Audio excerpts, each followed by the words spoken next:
Bom, muito boa tarde a todos. Agradeço primeiramente a oportunidade de estar apresentando esse trabalho nessa conferência. E o nosso tema é a influência das recentes imigrações relacionadas às crises em países da América Latina, notadamente Bolívia, Venezuela e Haiti, no desenvolvimento dos direitos humanos no Brasil. Deixar claro que todas as opiniões que vão ser colocadas aqui são responsabilidade dos autores. O método utilizado foram pesquisas da situação do Brasil antes e após a grande massa imigratória de pessoas provenientes da América Latina nos últimos anos. Não necessariamente numa década, mas um pouquinho mais do que isso, né? E, como eu disse, notadamente venezuelanos, bolivianos e haitianos, analisando as consequências e discutindo prováveis soluções. Antes de entrar no assunto diretamente, eu gostaria de deixar claro que existe uma diferença entre o que imagina o imigrante e o real que ele vai encontrar dentro do país que ele vai. A imigração foi uma coisa que ocorreu e ocorre há muitos anos em a maioria dos países, né? Só que, diferente do que a gente vê, quem está imigrando tem uma ideia de que está indo para o paraíso, enquanto quando chega lá não é bem isso. Então, a ideia inicial de paraíso morre em pouco tempo, né? Em pouco tempo volta-se à realidade. Só para deixar claro, eu sou uma obra disso, porque na década de 60, meus pais deixaram Portugal rumo ao Brasil, buscando uma vida melhor, até pela época que se passava em Portugal, com o pós-guerra e com o governo Salazar, que deixava a situação um pouco pior. Meus avós paternos já estavam no Brasil, então isso ajudou que os meus pais fossem até para lá. Tudo sempre em busca de melhores condições, dos seus direitos fundamentais e dos direitos humanos, que são esquecidos em épocas de crise, que deixam de ser tratados de forma coerente. De certa forma, então, podemos dizer que o imigrante procura não outro mundo, ele procura um mundo mais digno, onde os direitos prevaleçam. E o que poderia ocorrer na sua terra natal se o mundo assim o visse, se os governantes assim o vissem? Que eles pudessem ter na sua terra natal aqueles direitos que eles vão buscar em outro lugar. A ideia de oportunidade é gerada pela ampliação de uma situação que não é verídica.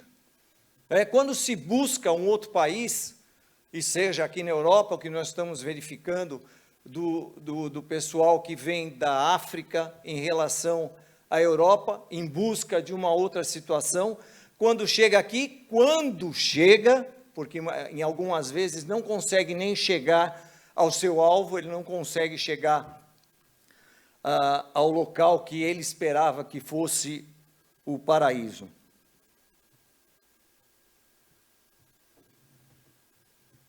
Bom, a gente poderia aqui comentar ainda do que ocorre na Europa, do que ocorreu, mas na América Latina, por força das crises que a gente tem sociais provocadas pelos governos daqueles países, vemos parte da população buscar amparo principalmente no Brasil, pelas suas oportunidades e democracia. Como eu disse no início, não é sempre assim, e na maioria das vezes não é a realidade. Então, infelizmente, a realidade encontrada não é tão boa, e até porque nos últimos anos o Brasil já vive uma crise. Então, a parte interna do Brasil já vive uma crise, inclusive, de direitos humanos, onde os próprios brasileiros não têm esses direitos preservados, né? Então, nós temos aumento de desemprego, crise na educação e cultura, assim como outros problemas que prejudicam sensivelmente os direitos humanos fundamentais dos nativos e dos imigrantes. Este é o tema do nosso trabalho nesta conferência. Os direitos fundamentais previstos na Constituição brasileira não distinguem nem brasileiros, nem estrangeiros que lá residam, sendo, portanto, os direitos aplicáveis a todos de forma equânime, teoricamente. A situação do Brasil não é tranquila quanto aos direitos humanos: vida, habitação, saúde, educação e emprego, sendo que os próprios moradores locais passam dificuldades. Nesse aspecto, a chegada de imigrantes estrangeiros provenientes da própria América Latina tem influenciado negativamente para brasileiros e para aqueles que lá chegam. Movidos principalmente por necessidades, um grande número de pessoas tem imigrado de seus países para outros que, teoricamente, apresentam condições melhores. Na América do Norte, temos visto a tentativa de entrar nos Estados Unidos. Na América do Sul, bolivianos, peruanos e, mais recentemente, pela crise que assola a Venezuela, pelos problemas que encontram em suas terras, têm buscado o Brasil como porto seguro. O número de imigrantes que tem chegado ao Brasil é, sem dúvida, o maior de todos os tempos, provenientes da América Latina, e tem influenciado negativamente na manutenção dos direitos fundamentais daqueles que ali chegam e daqueles que já lá vivem. Eu vou chamar agora a continuação desse trabalho com o Dr. João Luiz, por favor. Oi, muito boa tarde a todos. Eu, na minha parte do trabalho, não imaginei que teria tantos brasileiros aqui, mas eu vou tentar contextualizar, individualizando a situação do boliviano, a situação do venezuelano e a situação do haitiano. No tocante aos bolivianos, até a imigração para o Brasil começou no final da década de 90, se acentuando nos anos entre 2006 e 2010, anos de grande crescimento econômico do país, né? Em 2010, nós tivemos um crescimento econômico de aproximadamente 7,5%. E o que buscavam esses bolivianos? Eles buscavam vir para o Brasil para trabalhar na indústria têxtil, e muitas vezes eles frustravam em suas expectativas que tem que trabalhar em condição análoga de escravo, muito parecida com a condição de escravo, onde o empregador retém os documentos do sujeito, ele não consegue sair, ele tem que pagar valores altíssimos para se alimentar e para viver.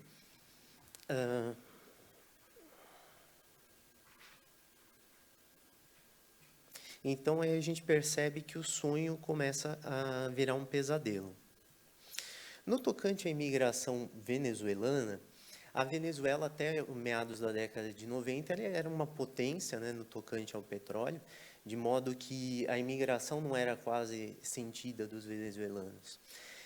A partir da eleição do presidente Hugo Chávez e com posterior agravamento com a sua morte, com a ascensão de Nicolás Maduro ao poder, venezuelanos buscaram o Brasil não só por causa da crise econômica, mas para fugir da perseguição política, né, ideológica que aconteceria no país. Vem se agravando ao longo dos anos, né, ao atravessar a fronteira para o Brasil. O que acontece? Governos como o do Acre, de Roraima, do Amazonas, não têm condição de cuidar bem dessas pessoas. O que vai acontecer é a proliferação de doenças. No estado de São Paulo, atualmente, a gente ainda não é tão perceptível o número de venezuelanos. A gente fica mais restritos aos haitianos e aos bolivianos. Essa imigração elevou o Brasil do 15º país com mais venezuelanos fora da Venezuela para um dos 10 com mais venezuelanos no mundo, por conta dos refugiados de 2018. Segundo o Instituto Brasileiro de Geografia e Estatísticas, IBGE, atualmente existem mais de 150 mil venezuelanos que vivem refugiados no Brasil.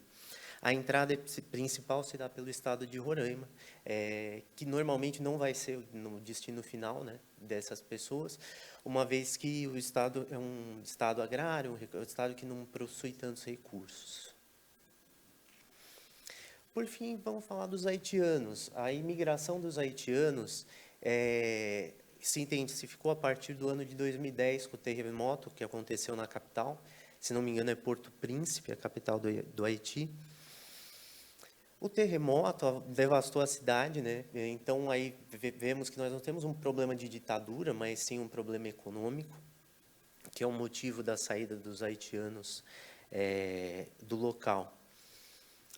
No tocante ao Haiti, nós de São Paulo já temos uma percepção maior dessas pessoas, que essas pessoas chegam e em trabalhos normalmente informais, marginalizados, como vendedores ambulantes, o que nós chamamos os famosos camelôs. E temos, uma vez, eu recordo que eu estava conversando com meu pai, há muita violação dos direitos, porque a gente estava falando sobre garagem de ônibus, né? Já uma vez meu pai trabalha na SP Trans, que administra o sistema de transporte públicos na cidade de São Paulo. Um sujeito, dirigente da garagem de ônibus, falou: se fosse para eu pagar um salário mínimo, eu pagaria para brasileiro. Então, isso significa que querem pagar menos do que um salário mínimo para o imigrante haitiano. Então, a gente começa a perceber que, como meu pai falou, o sonho acaba se tornando talvez um pesadelo. Essa é a minha parte da apresentação.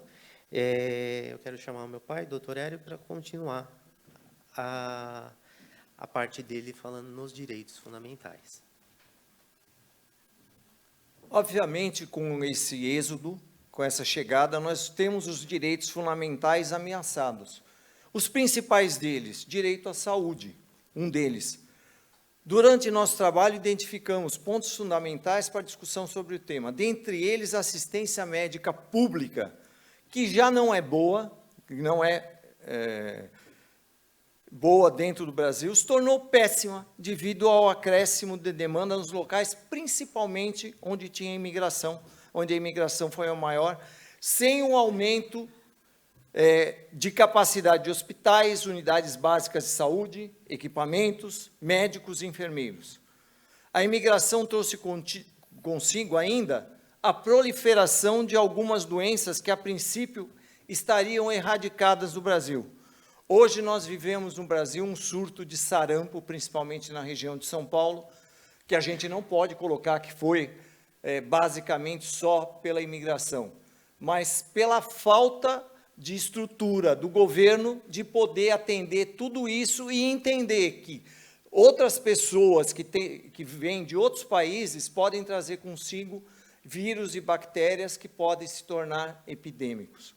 Infelizmente, nós não estávamos preparados para isso. E não estamos. Direito à educação. É óbvio que quando essas pessoas chegam, os filhos e as próprias pessoas precisam de educação, precisam de continuidade de educação, principalmente, além da falta de vagas, eu vou ter a dificuldade da língua, né? Então, de conseguir transmitir algumas informações e de receber informações numa escola. Infelizmente, isso ninguém leva em conta, e hoje nós temos escolas onde as pessoas que falam espanhol ou que falam francês, em casos de haitianos, que não conseguem entender o que os professores falam, por isso não conseguem acompanhar. Isso vai tornar-se, ao longo do tempo, alguma coisa pior ainda, infelizmente. Direito ao emprego digno, como foi dito e comentado, que essas pessoas acabam se tornando, principalmente os bolivianos, na indústria das confecções, onde as grandes empresas, para fugirem de uma responsabilidade, ela coloca essa fabricação em pequenas oficinas, que para manter um preço e a competitividade de valores, acabam contratando bolivianos que trabalham de forma escrava, dia e noite, praticamente sem nenhum descanso, com comida que a gente não pode chamar nem de comida, são rações que são fornecidas, locais para dormir, coisa assim. Hoje os haitianos também se tornaram, principalmente na região de São Paulo, na região de comércio de São Paulo, eles precisam sobreviver e eles se tornam vendedores ambulantes, que têm que fugir de polícia, que têm que fugir das pequenas gangues que já existem e vendem o local, eles não podem fazer do jeito que querem. A prefeitura também, as prefeituras que não lhe dão alvará de trabalho. Então, acabam se tornando vítimas fáceis de alguém abusar. E isso, infelizmente, o emprego digno acaba influenciando também o emprego dos brasileiros. Direito à habitação. A gente sabe que no Brasil também não temos, assim, um superávit de habitação, pelo contrário.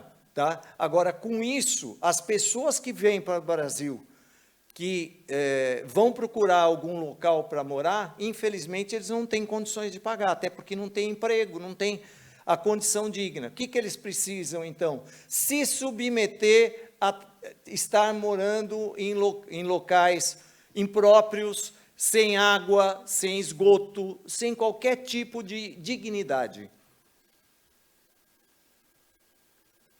Então, concluímos que não somente os governos locais, e nós temos um problema gravíssimo no Brasil, não só em termos do governo, mas a interface entre o governo municipal, estadual e federal. A partir do momento que cada um quer jogar a responsabilidade para outro, quem sai perdendo é a população. Tanto a população brasileira como a população que lá vem morar. Então, nós temos realmente que traçar estratégias. A conclusão que chegamos é que temos que traçar estratégias internas para que a gente possa, sim, absorver esses imigrantes que vêm para o Brasil, que são bem-vindos, como sempre, todos os imigrantes foram bem-vindos, mas que tem que ter uma estrutura, que tem que ter condições de dignidade humana, de trabalho, assim como os brasileiros também têm que ter. Eu não posso deixar de atender um, atender o outro, mas tenho que atender a todos. Tá? Agora, para isso também preciso que as autoridades de fora, seja das Nações Unidas, ou seja de outros países, facilitem não só aos países que recebem esses imigrantes, mas que eles possam, nos países de origem, ter pelo menos a condição mínima de ter direitos humanos a que todos merecemos. Então, para finalizar o trabalho, a frase é impossível viver em qualquer lugar do mundo sem dignidade. Obrigado, foi uma honra estar com vocês, obrigado pela atenção.